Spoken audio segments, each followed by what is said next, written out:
नागा बेशरे दर्शन देले सिद्ध महावीर। ए दुर्लभ बेश देखा श्रद्धालु मानकर प्रबल भिड़। मार्गशीर मासर पंचम तिथि श्रीक्षेत्र परिक्रमा अनुष्ठित होता है।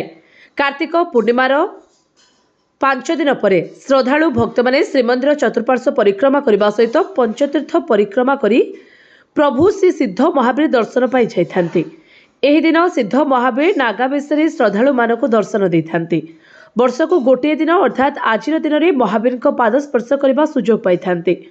पाद स्पर्श करी अनेक पुण्य मिलवा सहित श्रद्धालु मानकर मनस्कामना पूर्ण होता है बोली विदित रही।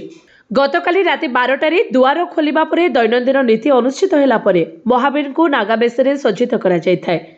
सकाळू सकाळू सर्वसाधारण दर्शन आरंभ होता है। मंदिर बाहर बैरिकेड निर्माण करा जायथिला। श्रद्धालु भक्त माने लंबा धाड़ी रे बैरिकेड मध्य प्रवेशकारी महावीर दुर्लभ बेश दर्शन करथिले। तेबे मंदिर बाहर फूल भोग दीप पसरा खोला जायथिला। मंदिर सम्मुखरे सुंदराकांड एवं हनुमान चालीसा हेउथिबा देखा जायथिला। शांति श्रृंखला रक्षा पाई पुलिस प्रशासन पक्षरु व्यापक सुविधा करा जायथिला। महावीर खीरी प्रसाद मंदिर परिसर मध्य श्रद्धालु मानक पई खोला जायथिला।